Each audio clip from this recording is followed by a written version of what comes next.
මේ ශ්‍රී ලංකා ගුවන් විදුලි සංස්ථාවයි.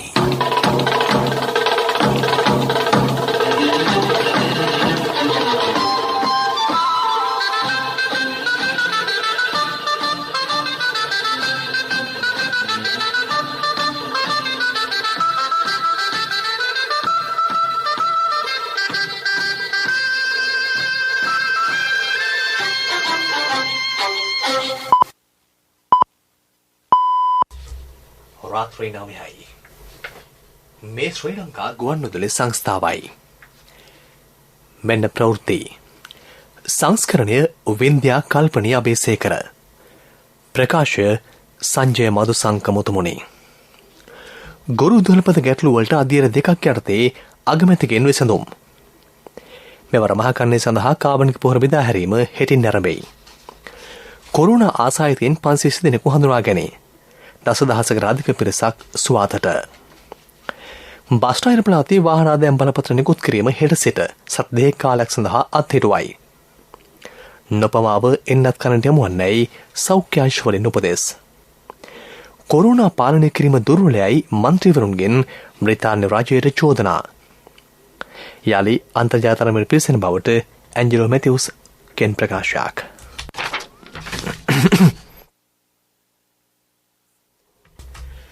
ගුරු වෘත්තීය සමිතිය ගෙන අරගලයට විසඳුමක් ලෙසින් අධීර දෙකක් යටතේ වැඩ කිරීමට අග්‍රාමාත්‍ය මහින්ද රාජපක්ෂ මහතා එකඟත්වය පළ කරයි.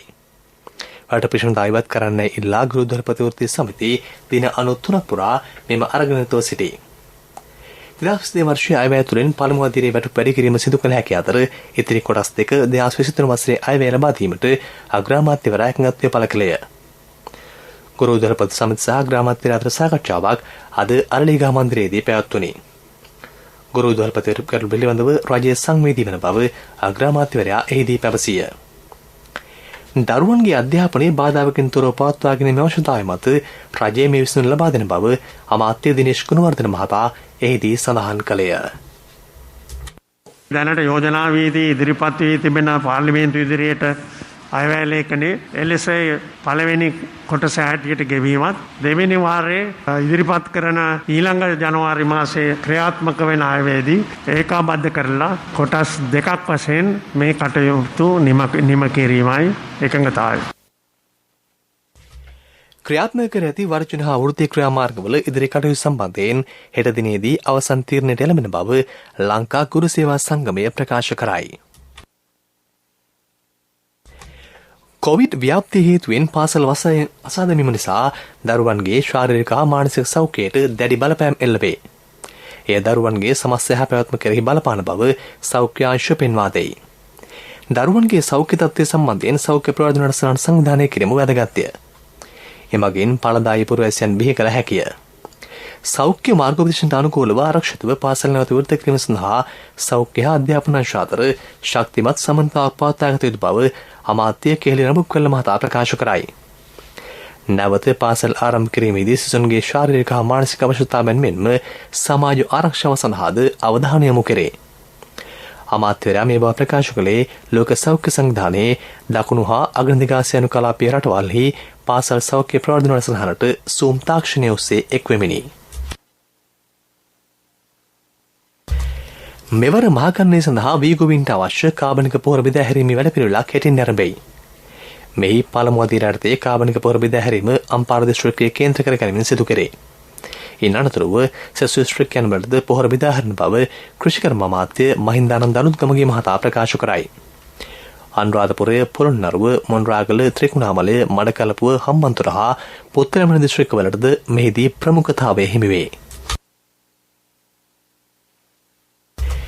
චීන සමාගමකින් අපනයනය කිරීමට සැලසුම් කළ කාබනික පොහොරවල විද්‍යාධිකාරක ශුද්‍රජීවීන් අඩංගුවීම හේතුවෙන් ඒවා බෙදා හැරීම තහනම් කෙරෙනි. එය කිසිසේත්ම චීනය සමග පවතින රාජතාන්ත්‍රික සමන්තාවලට ගැටලුවක් නොවන බව කැබිනට් ප්‍රකාශක ඩලස් අලහප්පෙරු මහතා ප්‍රකාශ කරයි. එම කාබනික පොහොර තොගය තුළ අදාළ ශුද්‍රජීවීන් සිටින බව සිදු කළ පරීක්ෂණවලදී තහවුරු විය. ඒ පිළිබඳව නැවත පරීක්ෂණයක් සිදු කරන ලෙස එම සමාගම්වලට ඉල්ලීම් කළ හැකිය. නමුත් ශ්‍රී ලංකාවේ කෘෂිකර්මයට හා භෝගවලට හානි කරන ව්‍යාධීජනක ශුද්‍රජීවීන් නැත්නම් ඒ පිළිබඳ තීරණ ගැනීමේ පූර්ණ වගකීම ඇත්තේ ශ්‍රී ලංකා රජයටයි. මේ පිළිබඳව මෑතකදී චීන රජය ප්‍රකාශ කර සිටියේද විද්‍යාත්මක ක්‍රමවේදයන්ට අනුකූලව කාබනික පොහොර මිලදී ගැනීම පිළිබඳව සම්පූර්ණ අයිතිය ශ්‍රී ලංකාව සතු බවයි. කොරෝනා ආසාදිතයින් 520 දෙනෙකු අද හඳුනා ගැනේ. ඒ අනුව මෙරට සමස්ත කොරෝනා ආසාදිතයින්ගේ සංඛ්‍යාව 5,27,584 දක්වා ඉහළ ගොස් ඇත. මේ අතර ආසාදිතයින් 10,300 දෙනෙකු සුවය ලබා ඇති බව ජාතික වසංගත රෝග විද්‍යා ඒකකය නිවේදනය කරයි. කොවිඩ් මරණ 23ක්ද අද වාර්තා වේ. වයස අවුරුදු 60 සහ ඊට වැඩි පුද්ගලයන් 19 දෙනෙකු කොවිඩ් ආසාදිතව මිය ගොස් තිබේ. පිරිමි පුද්ගලයෝ 8 දෙනෙක් සහ කාන්තාවෝ 11 දෙනෙක් ඒ අතර වෙති. අවුරුදු 30-59 අතර වයස කාණ්ඩයේ පුද්ගලයන් 3 දෙනෙක්ද කොවිඩ් ආසාදිතව මිය ගොස් ඇත. වයස අවුරුදු 30ට අඩු එක් මරණයක්ද වාර්තා වෙයි. මේ ප්‍රවෘත්ති ශ්‍රී ලංකා ගුවන්විදුලි සංස්ථාවෙන්.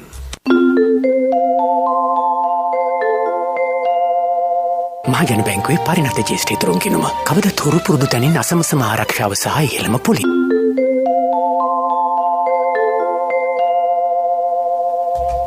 යලිත් ප්‍රවෘත්ති.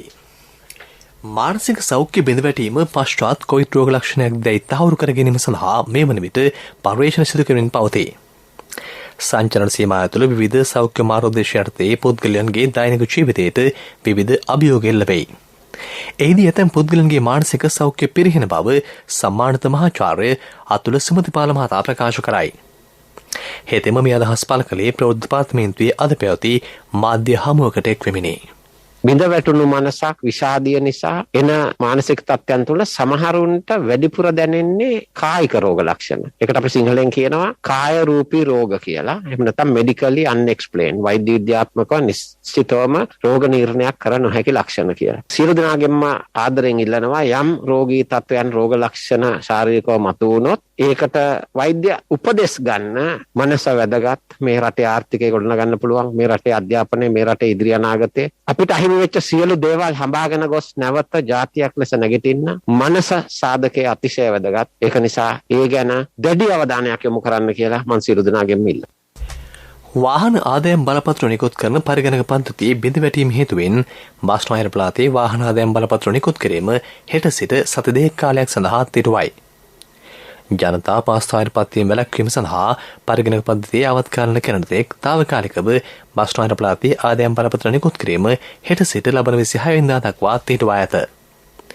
අද සිට කල්ලිකුත් වූ වාහන ආදායම් බලපත්‍ර ලබා දීම හා දෙසැම්බර් 21 වෙනිදායින් කාලය තුල ලබාගත යුතු බලපත්‍ර නිකුත් කිරීමේ මේ මාස 27 වෙනිදා සිට ස්ථාන කිහිපයකදී සිදු කෙරේ. බස්නාහිර පළාත් මෝටර දෙපාර්තමේන්තුව කළුතර ගම්පහ හා කොළඹ දිස්ත්‍රික්කවලට අදාළව සියලු ප්‍රාදේශීය ලේකම් කාර්යාලවලින් එය සිදු කරන බව බස්නාහිර පළාත් ආණ්ඩුකාර කාර්යාලය නිවේදනය කරයි. මීළඟට ප්‍රමුඛ පුවත. මං ඒ කාලේ ඉඳන් විශ්වාසයෙන් ගනුදෙනු කරපු මිත්‍රයෙක් ඉන්නවා. මහජන බැංකුවේ පරිණත ජ්‍යෙෂ්ඨ ඉතුරුන් ගිණුම කවද තුරු පුරුදු තැනින් අසමසම ආරක්ෂාව සහ ඉහළම පොලිය. ප්‍රමුඛ පුවත ඔබ වෙත ගෙනෙන්නේ සෑම ගෙදරකම සිටිය යුතු වෙද මහත්මයා සිද්ධාලේප. නියමිත වයස් කාණ්ඩයට අනුව මෙතෙක් කිසිදු කොවිඩ් මර්ධනයක් ලබා නොගත් පුද්ගලයෙකු වේ නම් කඩනමින් එන්නත් ලබා ගන්නයි සෞඛ්‍ය අංශ අවධාරණය කරයි. එන්නත් තොග ආනයනය කර ඇත්තේ සීමිත කාලයක් තුළ කඩනමින් ජනතාවට ලබා දීමටය. එන්නත් සඳහාද කල්පිරීමේ දින පවතී. එබැවින් නොපමාව එන්නත් කරන්නට යමුන් ලෙස සෞඛ්‍ය සේවා නියෝජ්‍ය අධ්‍යක්ෂ ජනරාල් හේමන්ත හේරත් මහතා ජනතාවගෙන් ඉල්ලා සිටී. සෑම එන්නතකටම නිෂ්පාදනය කරපු දවසේ සිට එක්ස්පයරි ඩේට් එකක් ඖෂධ වන සෑම දෙයකටම තියෙනවා. ඒ අනුව තමයි අපි ඒ එන්නත් ලබා දීම කටයුතු කරන්නේ. දැනට ලබාගෙන ඇති තියෙන මේ එන්නත් ලබා දීම ප්‍රමාද වන්න ඒ කල්යුක්ත වීමේ දිනයත් ආසන්න වීමක් වෙනවමයි. අපි හැම අවස්ථාවකම බලන්නේ මිලදී ගන්නා එන්නත් වලදී සාධාරණ ජෛව කාලයක් ඒ කාල සීමාවක් තියනවාද කියලා බලලයි අපි ගෙන්නන්නේ. ඒ තත්වය තුල මේ තියෙන එන්නත් තවම එහෙම එක්ස්පයර් වීමේ අවදානමක් නැහැ. නමුත් අපිට මේක අනවශ්‍ය ලෙස ප්‍රමාද කළොත් අපි බලාපොරොත්තු වන වේගයෙන් මේ එන්නත් ලබා දීමට නොහැකි වුණොත් ක්‍රමානුකූලව ඒ දිනේ කර ළඟා වෙන එක වළක්වන්න බෑ. මේ දිනවල විශ්වවිද්‍යාල සිසුන්ට කොවිඩ් මර්ධනය ලබා දෙයි. සංචලන සීමා හේතුවෙන් ළඟම ඇති විශ්වවිද්‍යාලයෙන් හෝ අනුබද්ධ ආයතනයෙන් කොවිඩ් මර්ධනලත් ලබාගත හැකි බව විශ්වවිද්‍යාල ප්‍රතිපාදන කොමිසමේ සභාපති මහාචාර්ය සම්පත් අමරතුංග මහතා පැවසිය. අනන්‍යතාවය තහවුරු කිරීමට විශ්වවිද්‍යාල හැඳුනුම්පත හෝ තහවුරු කළ හැකි ලියවිල්ලක් අනිවාර්යෙන් රැගෙන යා යුතුය. 15 වෙනිදායින් පසු විශ්වවිද්‍යාල ආරම්භ කරන දිනය තීරණය කෙරේ. ප්‍රමුඛතම පුවත ඔබ වෙත ගෙන ආවේ සිද්ධාලේප ලක්වියාව. ශක්ති හඬ අවධානය පිණිසයි. ඩෙංගු රෝගය මේ දිනවල ශීඝ්‍රයෙන් ව්‍යාප්ත වේ. මෙම වසරේ ගත වූ කාලය තුළ ඩෙංගු රෝගීන් 19,000ට අධික පිරිසක් වාර්තා වී ඇති බව ජාතික ඩෙංගු මර්ධන ඒකකය දැනුම් දෙයි. රෝගීන් 67ක් පමණ වාර්තා වී ඇත්තේ බස්නාහිර පළාතෙනි. කෑගල්ල, ගාල්ල, හම්බන්තොට, බහනවල සහ කුරුණෑගල ප්‍රදේශවලින්ද ඩෙංගු රෝගීන් බහුලව වාර්තා වේ. උණගතිය දින දෙකකට පවතී නම් වහාම වෛද්‍ය ප්‍රතිකාර ලබා ගත යුතුය. රුධිර පරීක්ෂාවකින් අනතුරුව රෝගය විනිශ්චය කරගත හැකිය. කොරෝනා රෝගයට සහ ඩෙංගු රෝගයට අදාළ රෝග ලක්ෂණ බෙහෙවින් සමානකමක් පෙන්නුම් කරන බැවින් ඒ පිළිබඳව දැඩි අවධානයෙන් පසුවන ලෙස ජාතික ඩෙංගු මර්ධන ඒකකයේ ප්‍රජා සෞඛ්‍ය විශේෂඥ වෛද්‍ය ශිරන්තී සෙනවිරත්න මහත්මිය ජාතික ගුවන්විදුලියට පැවසුවාය. වර්ෂාවත් සමග ඩෙංගු රෝගීන්ගේ වාර්තා වීමේ වැඩි මේ දවස්වල දින පුරා දක්නට ලැබෙනවා. කොළඹ දිස්ත්‍රික්කයේ වැඩි ආදානම් ප්‍රදේශවල තියෙනවා. කොළඹ දිස්ත්‍රික්කයේ කොළඹ මහනගර සභා සීමාව අතකොට හෝමාගම, කොළොන්නාව, මොරටුව, මහරගම, බත්තරමුල්ල, ගොට්ටුව වැනි ප්‍රදේශවලින් වැඩි රෝගීන් සංඛ්‍යාවක් වාර්තා වෙලා තියෙනවා. හිතරද්දය, උණ, වමනය, කාරගතිය, ඇඟපත වේදනාව වැනි රෝග ලක්ෂණ තිබෙන්න පුළුවන්. නමුත් දින දෙකකට වඩා උණු තියෙනවා නම් මේ ඩෙංගු රෝගයක් වී හැකි බැවින් ඒ සඳහා රුධිර පරීක්ෂාවක් කර ගැනීමට සුදුසුකම් ලත් වෛද්‍යවරයෙක් හමු වීම ඉතාමත් වැදගත්. විදෙස් පුවත්.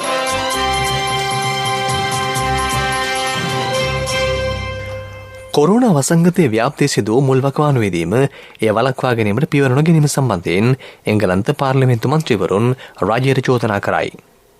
ඉතිහාසය තුළ මහජන සෞඛ්‍ය සම්බන්ධයෙන්ගත් ඉතාමත් දුර්වලම තීන්දුව මේ වන බව ඔවුහු පෙන්වා දෙති. අගුල්ද මීට පෙර සිදු කළේ නම් කොවිඩ් ව්‍යාප්තිය පාලනය කර හැකි බව ඔවුන් වැඩිදුරටත් සඳහන් කරයි. කෙසේ වෙතත් එන්නත් කරන වැඩසටහන් අනුව ආසායතින් වාර්තා වීමේ මේ වන විට ක්‍රමයෙන් අඩුවෙමින් පවතී. කොවිඩ් මර්ධන එන්නත් මාත්‍රා දෙකම ලබාගත් විදේශ සංචාරකයින්ට තායිලන්තයට පැමිණීමට අවසර ලබා දෙන බව එරට රජය ප්‍රකාශ කරයි. නොවැම්බර් මාස මුලදී තෝරාගත් රටවල් 10කට පමණ සංචලන සීමා ලිහිල් කිරීමට බලාපොරොත්තු වන බව තායිලන්ත අග්‍රාමාත්‍යවරයා පැවසිය. චීනය, ජර්මනිය, බ්‍රිතාන්‍ය, සිංගප්පූරුව සහ ඇමරිකාව ආදී රටවල් ඒ අතර වෙයි. දෛනිකව කොවිඩ් ආසාදිතයින් 10,000ක් පමණ වාර්තාවන පසුබිමක සංචලන සීමා ලිහිල් කිරීම සම්බන්ධයෙන් ඇතැම් පාර්ශව විරෝධය පළ කරයි. පිරසර සංවර්ධනයක පුවත් සම්පින්ඩනය සංවර්ධන පුවත්.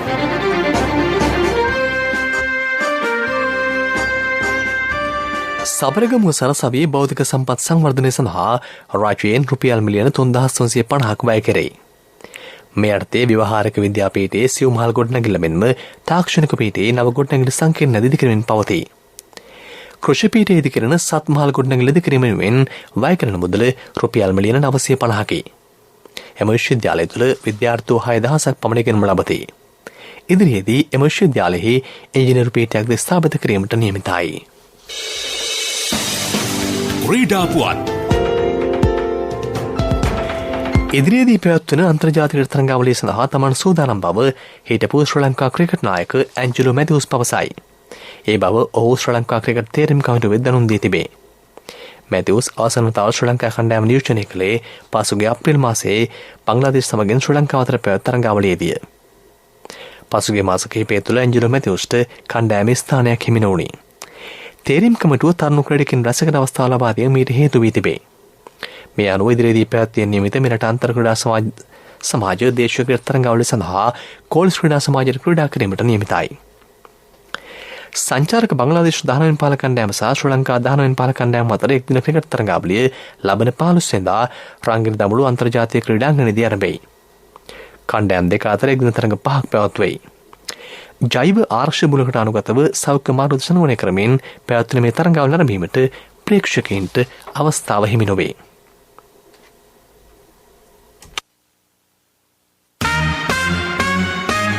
ව්‍යාපාරික පුවත් ඔබ වෙත ගෙන එන්නේ NSB සල්ලි එහෙන් තෑගි මෙහෙන් ස්වර්ණ ජයන්ති වාසනා ජයග්‍රාහකයා ඔබද.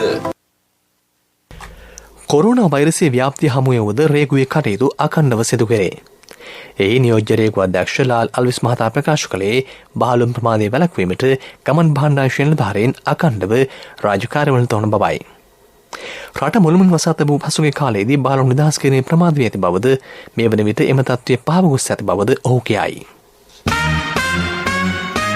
ව්‍යාපාරික පුවත් ඔබ වෙත ගෙනාවේ NSB සල්ලි එහෙන් තෑගි මෙහෙන් ස්වර්ණ ජයන්ති වාසනා ජයග්‍රාහකයා ඔබද. NSB ස්වර්ණ ජයන්තිය වෙනුවෙන් සුපිරි ජයග්‍රාහකයාට රන් පවුන් 50ක්, දෙවැනි ජයග්‍රාහකින් 10 දෙනාට ස්කූටර්, දෙවැනි ජයග්‍රාහකින් 10 දෙනාට iPhone, සිව්වැනි ජයග්‍රාහකින් 29 දෙනාට මවුන්ටන් බයික් 2021 ඔක්තෝබර් 1 වෙනිදා සිට 2022 සැප්තැම්බර් 30 දක්වා NSB Youth Trust හා අවමය මාසිකව ඇමරිකානු ඩොලර් 100ක් හෝ ඊට සමාන ඕනෑම විදේශ මුදලක් මාස 6ක් නොකඩවා එවන්න. ආර්ථික පුවත් ආවරණය ඔබේ ඕනම අවශ්‍යතාවයකට සුදුසු මූල්‍ය විසඳුම් දෙන එන අය දියුණු වෙන අය එන LOLC සමූහය එන්න දියුණු වෙන්න. ලෝක වෙළඳපොලේ ඉන්ධන මිල අද වාර්තාගත ලෙසින් ඉහළයි. බ්‍රෙන්ට් වර්ගයේ බොරතෙල් බැරල් එක මිල $84.1ක් ලෙස දැක්වෙයි. එහි මිල 2%කින් ඉහළ ගොස් ඇත. ඇමරිකානු WTI ඉන්ධන බැරලියක මිල 2.5කින් ඉහළ ගොස් තිබේ. එහි අගය $81.70ක් ලෙසින් සටහන් වෙයි. යුතුකම් වගකීම් එක්ක සල්ලි ඉතුරු කරන්න ලේසි නෑ. ඔබේ ස්ථාවර තැන්පතට ආකර්ෂණීය පොලියක් හා ආරක්ෂාවක් දෙන්න අපි පොරොන්දු වෙන්නේ ඒකයි. LOLC Finance ස්ථාවර තැන්පතු ඉතිරිය උතුරන්න. 2001 දෙසැම්බර් 13 වෙනි දින නීතිගත කරන ලද LOLC Finance PLC ICRA Lanka limited වෙතින් SLA ස්ථාවර ශ්‍රේණිය ලබා ඇත. 2011 අංක 42 දරන මුදල් ව්‍යාපාර පනත යටතේ ශ්‍රී ලංකා මහ බැංකුවේ මුදල් මණ්ඩලය වෙතින් බලපත්‍රලාභී මුදල් සමාගමකි.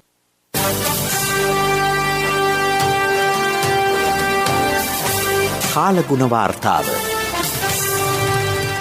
සබරගමු සහ මධ්‍යම පළාත්වල විටින් විට වැසි හෝ ගිගුරුම් සැදැසි ඇතිවන බව කාලුණු විද්‍යා දෙපාර්තමේන්තුව නිවේදනය කරයි. බස්නායර සහ වයම් පළාත්වලත් ගාල සහ මාත්‍රශ්‍රේකවලත් රාත්‍රී කාලයේදී වැසි වාර කිහිපයක් ඇති වෙයි. ඌව පළාතේද වැසි ස්වල්පයක් ඇති විය හැකිය. ඌව පළාතේත් අම්පාර සහ මනකඩු දිස්ත්‍රික්කවලත් රාත්‍රී කාලයේදී ස්ථාන ස්වල්පයක වැසි හෝ ගිගුරුම් සහිත වැසි ඇති විය හැකිය.